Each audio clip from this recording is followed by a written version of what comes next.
right, we have with us Dr. D. Roy joining us for an initial reaction. He's the former Deputy Drugs Controller of India.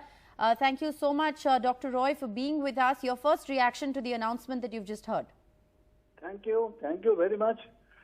It's a very good news that the drug regulator ultimately they have approved these things, and I think this time this is very much essential that these vaccines should come out and should be given to the citizens of India to keep them protection from the COVID virus.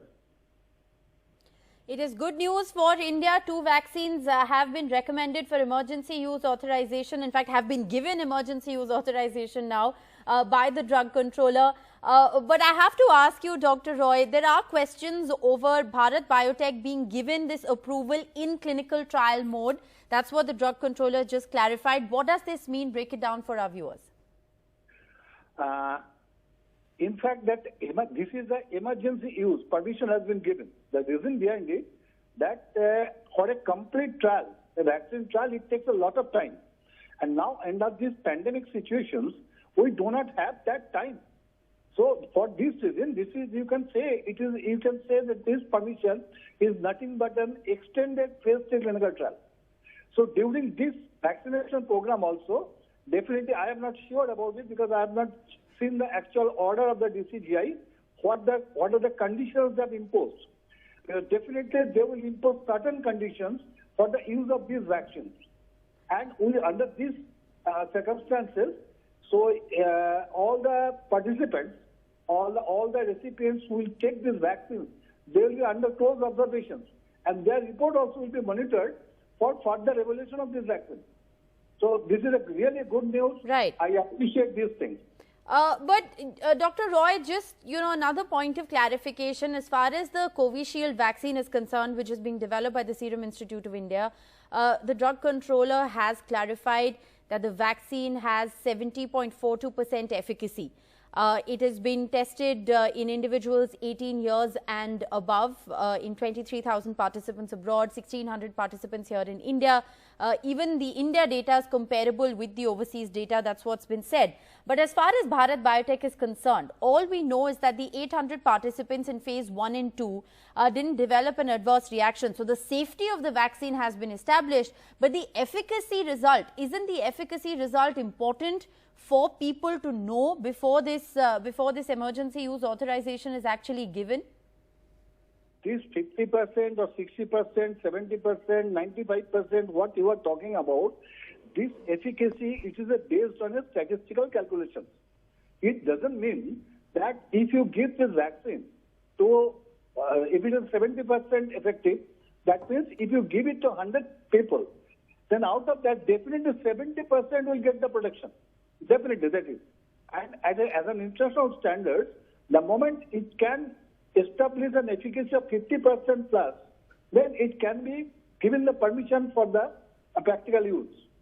So in these cases, both this Covaxin as well as Serum Institute vaccines, both are above 70% as per the data submitted to the expert committee. But so this data has not been peer reviewed. This data has not been peer reviewed, Dr. Roy. I know it, but peer reviewed, what does it mean by peer reviewed? That means some experts will go through it. And today the expert committee, which has been constituted by Drug Controller here in India, there are also so many experts. So definitely their view for data. And on the basis of their view, they get this permission so that Drug Controller India can release this.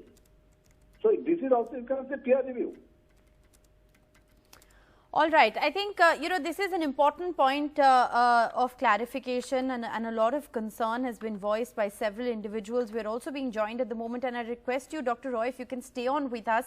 We're also being joined by Dr. Rajesh Malhotra, the Chief of the COVID Facility, the Trauma Center at the All India Institute of Medical Sciences, and Dr. Rachna Kucheria, the MD Community Medicine at AIIMS as well. Thank you both very much for being with us this morning. Adar Poonawala has just tweeted, let me just read that out to our viewers. Happy New Year, everyone. All risks that Serum Institute took with stockpiling the vaccine have finally paid off. Covishield, which is India's first COVID-19 vaccine, is approved, safe and effective and ready to roll out in the coming week. So that is the head of the Serum Institute of India, Adar Poonawala, tweeting after approval has been granted to Covishield as well as Bharat Biotech. All right, let me quickly get in a word from our experts, our guests. Dr. Malhotra, your first reaction to the news that's just coming in. It's ecstasy and happiness because, all through the previous year, we have been waiting and we were thinking that the new year will bring the vaccine.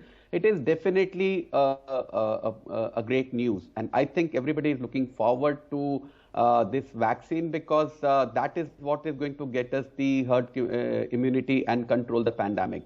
So I'm quite happy about the news. All right, so you're happy about this news. My colleague Sukirti Dwivedi, who's been tracking all the details and developments of this big story, is also joining us now. Dr. Kochhariya, I'm going to come back to you in just a moment. Sukirti, sure. It's over to you.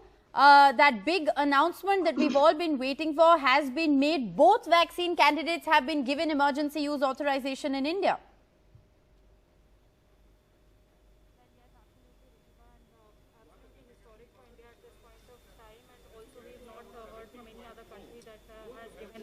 Simultaneous approvals to 2 vaccines. So India could probably be the first nation which has given a go-ahead to 2 vaccines at the same go. But a very big question at this point of time is what is the efficacy of the Bharat Biotech vaccine called Covaxin. The DCGI, the Drug Controller General of India, Dr. V.G. Somani came and gave a media statement saying that he has approved both the recommendations for Serum as well as the Bharat Biotech, but he still has not given any clarity on what is the efficacy data. We've just received a detailed statement from the Health Ministry as well, but here again in terms of the Bharat Biotech data that has been put forth, so they do talk about all the clinical trial data on non-primates as well as on human participants, but nowhere does it mention anything on the efficacy. It does say that safety and immunogenicity were established in phase 1 and phase 2, but still no clarity on how effective is the Bharat Biotech vaccine. We do know, as the DCGI also reiterated, that for Serum Institute of India, their Oxford AstraZeneca vaccine has an efficacy of 70.4%, but we still do not know how effective the Bharat Biotech vaccine is. However, there are more conditions that have been placed on Bharat Biotech. The government reiterates that it is to be done only in clinical trial mode. It is only being done for public interest and also in light of the UK mutant strain. But the exact logistics of what do they mean by saying in clinical trial mode or saying that it is in light of the UK mutant strain, those clarity have not been issued. We had Dr. Guleria, the AIIMS director, on NDTV last night, who did say that it is a backup option, but that was his statement. He is heading the trials for Covaxin that are taking place in Delhi, but we would have ideally liked the higher authorities in India, especially the drug regulator, to give us more clarity in terms of what is the extent to which Bharat Biotech's vaccine will be administered. But despite all of these conditions, good news for India because we finally have a vaccine, and at least the Serum Institute of India's vaccine, the Oxford AstraZeneca vaccines, all data is already out there in the public domain. They also have 50 million doses ready. They had the CEO, Mr. Aadar Poonawalla, had pointed out earlier that most of these 50 million doses would go to India, and even on today's decision by DCGI, he has expressed his happiness. So definitely this is the decision we all had been waiting for. It is definitely a start for India, but in the upcoming days, we would like the DCGI to give more clarity in terms of efficacy of Bharat Biotech's vaccine. Well, absolutely, Sukirti, and no questions were taken there by the drug controller, despite the several concerns and questions that understandably a lot of people have about the Bharat Biotech authorization. What does approval in clinical trial mode mean? As far as the Oxford vaccine is concerned, the UK has approved it. There is efficacy data which is out there in the public domain. But as far as Bharat Biotech is concerned, there are more questions than answers at the moment. And the drug controller didn't really take any questions from the press either. Well, yes, absolutely. That is an announcement they had made last night as well. But media persons across the board had tried to request the ministry that they should take questions here today. Even before the DCGI was making a statement, we were repeatedly requesting the government that questions should be taken. This is a matter of transparency, and the government should come clear on what is the efficacy data based on which they are giving an approval. Even after the media statement ended, there were several requests that were made by media persons, we requested that questions should be taken. What is the efficacy data? Because just this morning we had Dr. Guleria's videos being released by the Health Ministry, where he is saying that every vaccine that is going to be launched in India, all of its safety will be assured, all its safety and efficacy data will be seen, and based on that only all regulatory approvals will be put in place. So on one hand we have a government official saying that all safety and efficacy data will be considered and post that only approvals will be given, but so far we've not had any clarity on what is the efficacy data of Bharat Biotech's vaccine. However, its safety and immunity response has been established. That is what the government is saying at this point of time. They did elaborate on that aspect, saying that phase 1 and phase 2 data of Bharat Biotech has proven that it was found safe across age groups. It also generated an immune response. So those things are established, but yet for an approval across nations, the ideal standard protocol is that you also need to have efficacy data, and that in this case is not available for Bharat Biotech yet. All right, Sukirti, appreciate you for joining us on that big news break. We'll keep coming back to you for more updates. The Drug Controller General of India has read out a statement in which he has clarified that both vaccine candidates, Covishield and Covaxin, have been granted emergency use authorization. More questions than answers at the moment about the Bharat Biotech vaccine. Prime Minister Narendra Modi has just tweeted. He says a decisive turning point to strengthen a spirited fight. DCGI granting approval to vaccines of Serum Institute of India and Bharat Biotech accelerates the road to a healthier COVID-free nation. Congratulations, India. Congratulations to our hardworking scientists and innovators. That's the tweet coming in from Prime Minister Narendra Modi, calling this a decisive turning point in strengthening our fight against the coronavirus. Let me now go across to Dr. Rachna Kochhariya. Dr. Kochhariya, you've been waiting very patiently. Your first reaction to the news that is just coming in? Like you, I have more questions, I think, at this point than answers. So rightly said, the phase 3 efficacy data is not out yet. And we are all confused. I'm confused about what does approved with abundant precautions on clinical trial mode mean. That's saying two things, I think, in one sentence. Either we are in clinical trial mode or, we are ready to roll out the vaccine. My hope was that the clinical trial would continue, and also it is known in the science as well that even for an emergency use authorization, you should have 2 months after the last dose, which would definitely take us into February, given that the trial started only in November. Mid-November or so, recruitment would have been going on. Recruitment is still not over. So I think there are still many more questions that need to be answered about the Bharat Biotech vaccine, not to take away anything from the efforts of the scientists, the expert committee, the drug controllers who've been working round the clock, through whatever day and night, New Year or whatever, not considering that. So not to take away anything from their effort, but I do think that questions need to be answered. The data needs to be made more public. The efficacy data needs to come out. And also, what is the language they will be using for the public? If you're going to roll this out as a vaccine also in parallel with Serum Institute, how are you going to clarify this on ground? Yes. What are you going to say to the participants? Dr. Roy, would you like to take on some of those questions? I think Dr. Kochhariya has raised several very important points here. Does this really inspire confidence among people about the safety and efficacy of the Bharat Biotech vaccine? One versus the other at the moment. Most would opt for the Serum Institute vaccine if they had the option, because at least they know what it's all about. The data is out there in the public domain, and other countries approved it too. See, actually the data given by Serum Institute as well as that Bharat Biotech, both are placed to the expert committee, and they have goes in vividly about the data integrity also, and on the basis of their opinion, they recommended it. So now from outside, because I have not gone through the data, neither this data of Bharat Biotech has been published of phase 3 clinical trial, so I do not have any comment. But definitely I have a faith on the expert committee, because the expert committee is framed by the Government of India and by the Control India.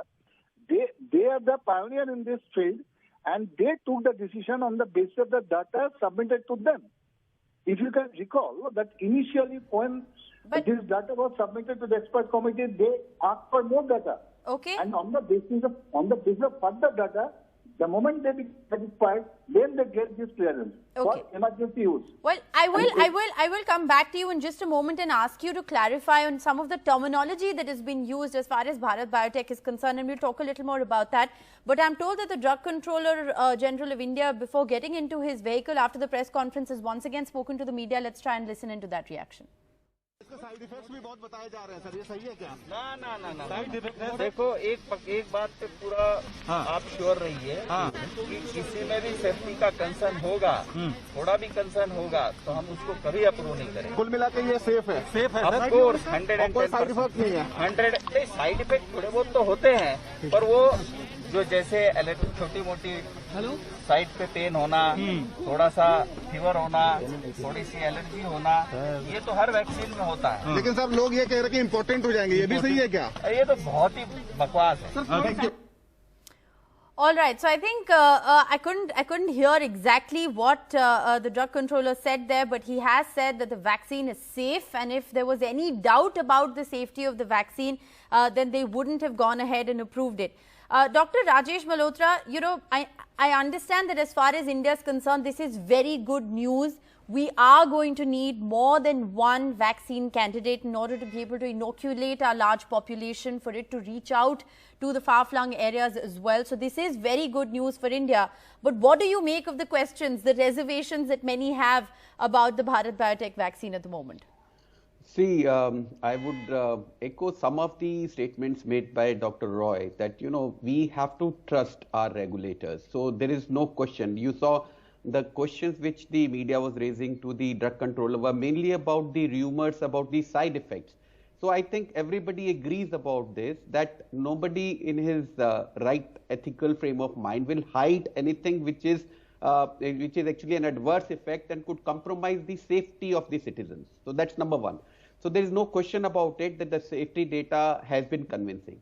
Now about this, you know, not waiting enough for the efficacy data. Now this is something like, you know, even the emergency use authorization done by the due process is not the ideal sort of approval for the vaccine anyway. For instance, we have to know how long does the protection last. You know, we have to know, when the booster will be required. And you have to understand that when there is a pandemic, you have to take care of the public health measures. For instance, you know, UK suddenly changed its stance and said we'll vaccinate everybody with one dose. Now there's a difference of opinion where one dose is enough, or, you know, whether it will be efficacious or not. So when it comes to efficacy, you know, even those which are efficacious may not be efficacious by the approach taken by the respective government. There's so there are a lot of... Right. There's also no clarity at the moment on what the dosing regimen is going to be. Will we follow what the UK is doing? Because the US has raised reservations about that as well. So there are reservations there as well, Dr. Malhotra. So I'll tell you, the problem is, say you have got 50 million doses. So that is basically enough only for 25 million people if you follow 2-dose schedule. Yes. But if you follow a 1-dose schedule, you cover 50 million people. Now, again, where is the efficacy data for that? I mean, how do we know that how much it is going to protect by giving one dose or not? So I think what is happening is that we have a huge country and we have discussed that we need more than one vaccine, because once you roll out the process, you know, so much of government machinery is going to be involved with the vaccination.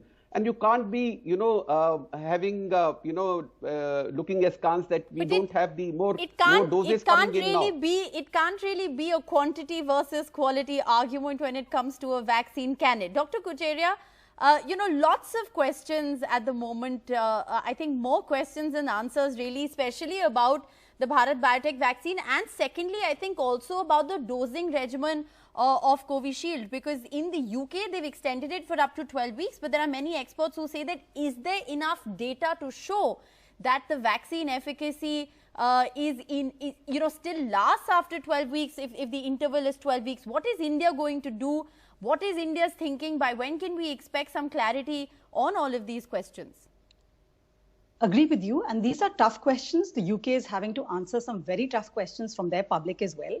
and they are responding to, some of the measures they took, some of the decisions they took. They took the decision to keep their schools open, to keep their livelihoods, their lives, more open in public. And unfortunately, whether it's that or whether the new variant, which mathematical models are saying is more infectious, that has taken a toll. We're looking at all those questions right now. For India, the good news is in the past month, we have seen our numbers come down. Yes. In most of the states. People have taken some behavioral changes, and I'm hopeful that after the new year we don't see a spike again. So far so good, keeping fingers crossed. Yes. But I agree that you cannot, if the government bodies are asking people to trust, which we do, the highest authorities in the country, I think at a time like this, which is never before in humanity, then I think a quid pro quo of a lot of transparency involving maybe outside experts. Well, I think trust and transparency go hand in hand. I think you raise a very, very important point there. Hand in hand. That quid pro quo is needed. Absolutely. So if you have that transparency and outside experts and public health officials and doctors, scientists are also able to weigh in, I think it will only elevate the public's confidence. And then, yes, government machinery is being rolled out, but let's do it the right way, with the right confidence and giving clear ideas about how one vaccine, which has got the approval, from 2 countries, gone through due diligence even for emergency use, versus another one. Dr. Roy, do you believe that this will create a little bit of a trust deficit? And one isn't taking away from the fact that this is spectacular news coming in the new year. This is the news that we've all been waiting for. And for us, it's a double bonanza in a certain sense, because 2 vaccines have been granted this emergency use authorization. So it's very good news from India, and one isn't discounting that at all. But Dr. Roy, do you believe that in order to inspire confidence among people, trust and transparency have to go hand in hand? Perhaps questions need to be answered, detailed press conferences need to be held so that people are informed? Just now I was listening some recording part of DCGI, Somani's version, and some reporters asking him whether there is a side effect for the impotency. This type of ridiculous questions, there is no meaning at all. Common side effects, fever and other things that we call as adverse reactions that may happen to any vaccines, any drug. Just you consider a drug after using it for years together can also give some side effects. That doesn't mean we will not affect anything. And just imagine this is a pandemic situation, so we are given the permission, regulators give the permission for emergency use. And during this period also, there are so many data also collected. Dr. Roy, I'm completely out of time, but one quick question before we let you go. Is there precedence, or is this unprecedented for approval to be given to a vaccine while phase 3 trials are still underway? Definitely it is unprecedented, because such type of pandemic we have not seen in our lifetime. Okay.